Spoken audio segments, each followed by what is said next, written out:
bahwa di samping ada orang yang menghambur-hamburkan hartanya untuk perbuatan maksiat seperti minum khamr dan berjudi, ada pula orang yang menggunakan hartanya untuk menafkahkan di jalan Allah.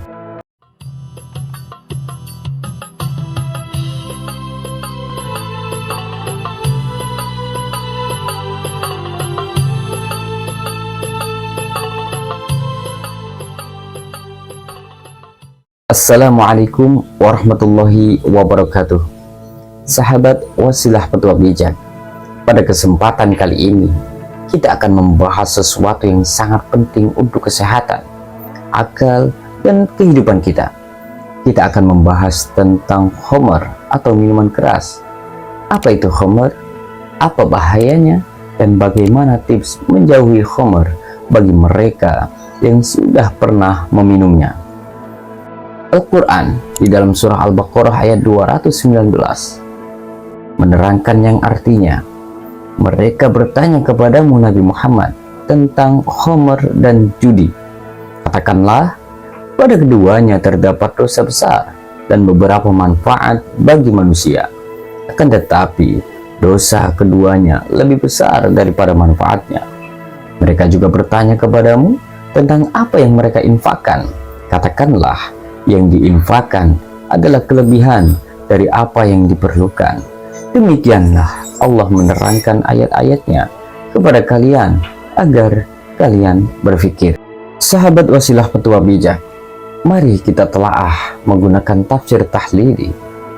Ayat ini menjawab pertanyaan para sahabat yang diajukan kepada Rasulullah SAW. Jawaban-jawaban itu bukan saja mengenai hukum khamr dan judi, tetapi sekaligus menjawab pertanyaan tentang apa yang akan dinafkahkan dan juga mengenai persoalan anak-anak yatim. Larangan minum khamr diturunkan secara berangsur, sebab minum khamr itu bagi orang Arab sudah menjadi adat kebiasaan yang mendarah daging sejak zaman jahiliyah. Kalau dilarang sekaligus, dikhawatirkan akan sangat memberatkan bagi mereka. Makanya mula-mula dikatakan bahwa dosanya besar, kemudian dikatakan orang mabuk tidak boleh mengerjakan sholat, dan terakhir dikatakan bahwa minum khamr itu adalah perbuatan yang keji dan termasuk perbuatan setan. Kemudian mereka dicela dengan mengatakan, apakah kamu belum mau juga berhenti meminumnya? Maka tegasnya, minum khamr dan main judi itu dilarang dan haram hukumnya. Yang dimaksud dengan khamr menurut pendapat jumhur ulama ialah semua minuman yang memabukkan, walaupun terbuat dari bahan apa saja. Jadi minum apa saja yang memabukkan, hukumnya adalah haram, baik sedikit ataupun banyak. Semua ahli kesehatan sependapat, baik dahulu maupun sekarang, bahwa minum khamr itu banyak sekali bahayanya. Allah tidak akan melarang sesuatu kalau tidak berbahaya bagi manusia. Sudah tidak diragukan lagi bahwa minum khamr itu berbahaya bagi kesehatan, akal pikiran, dan urat syaraf, serta harta benda dan keluarga. Minum khamr sama dengan menghisap candu, narkotika, dan obat-obatan terlarang ataupun narkoba yang menimbulkan ketagihan. Seseorang yang telah ketagihan minum khamr, baginya tidak ada nilainya harta benda. Berapa saja harga khamr akan dibelinya.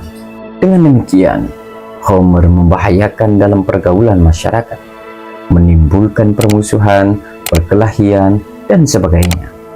Rumah tangga akan kacau, tetangga tidak akan aman, dan masyarakat akan rusak karena minum khamr.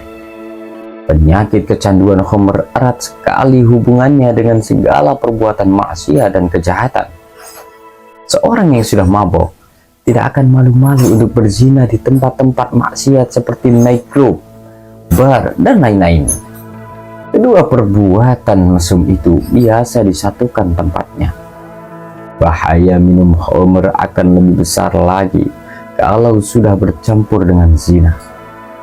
Bukan hanya menghambur-hamburkan harta dan berpoya-poya, memperturutkan hawa nafsu, tapi juga macam-macam penyakit kelamin akan merebak.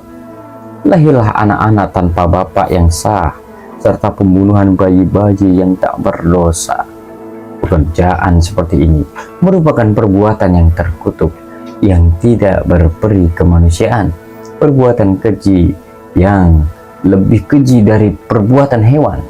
Sebagaimana halnya minum khamr, Allah Subhanahu wa Ta'ala juga melarang bermain judi, sebab bahayanya lebih besar daripada manfaatnya.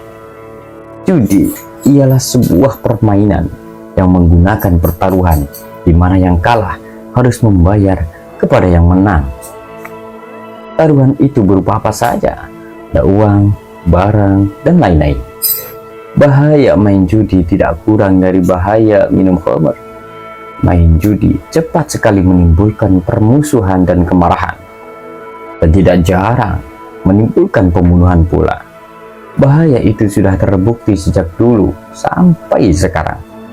Bila mana di suatu tempat telah terjangkit perjudian, maka tempat itu selalu terjadi perselisihan. Tempat itu selalu terjadi permusuhan dan pembunuhan. Dengan sendirinya akhlak pun akan menjadi rusak. Tidak mau bekerja untuk mencari rizki dengan jalan yang baik, dan selalu mengharap kalau mendapatkan kemenangan. Dalam sejarah perjudian, tidak ada orang yang kaya karena berjudi. Malahan sebaliknya yang terjadi. Banyak orang yang kaya tiba-tiba jatuh miskin dan melarat karena berjudi. Banyak pula rumah tangga yang bahagia tiba-tiba hancur berantakan karena judi.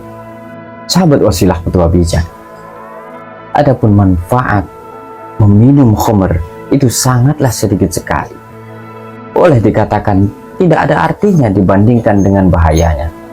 Misalnya, khamr mungkin dapat menjadi obat, dapat dijadikan komoditas perdagangan yang mendatangkan keuntungan, dan dapat menimbulkan semangat bagi para prajurit-prajurit, dan lain-lain.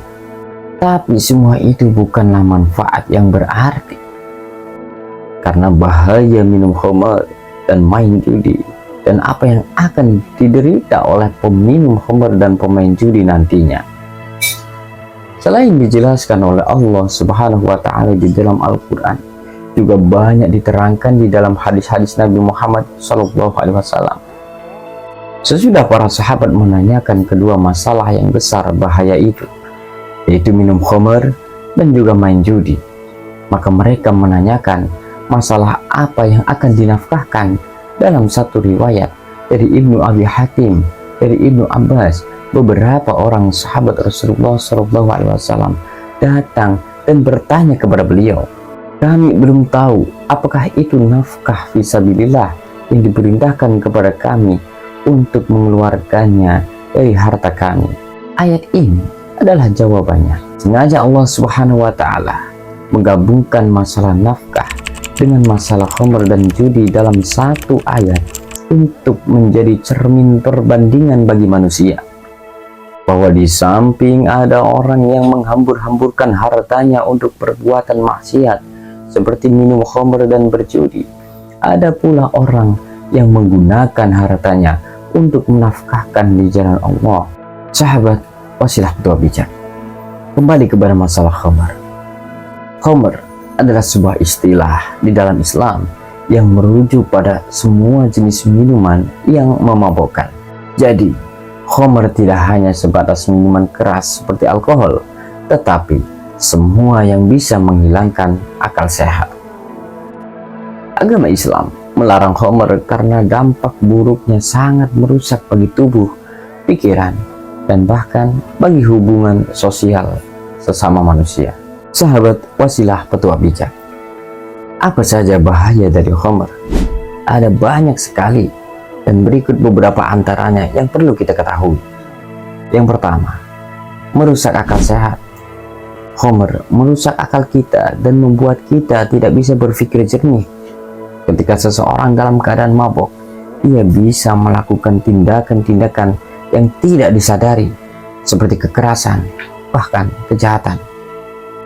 Yang kedua, menyebabkan penyakit serius. Minum khamr secara terus-menerus bisa menyebabkan penyakit yang serius, seperti sironis hati, kanker, gangguan jantung, dan banyak sekali. Bahkan, khamr bisa membuat tubuh kita rentan terhadap berbagai penyakit yang berbahaya. Ketiga, menjerumuskan ke dalam dosa lain. Dalam keadaan mabuk, seseorang lebih mudah tergoda untuk melakukan perbuatan dosa lainnya, seperti perkelahian, tindakan kriminal, dan bahkan menyalahgunakan obat-obatan terlarang. Yang keempat, menghancurkan hubungan sosial dan keluarga. Khamr juga menyebabkan keretakan dalam hubungan keluarga dan persahabatan. Banyak keluarga yang hancur karena kecanduan khamr. Sahabat wasilah petua bijak, kalau kita sudah tahu bahayanya, lalu bagaimanakah cara kita menjauhi khamr, terutama bagi teman-teman yang mungkin pernah mencoba atau bahkan sudah terbiasa? Berikut ini beberapa tips yang bisa membantu. Pertama, ingat tujuan hidup dan nilai diri. Ingat bahwa hidup ini sangatlah berharga. Menghargai diri sendiri berarti menjaga kesehatan dan akal agar selalu berada di jalan yang benar.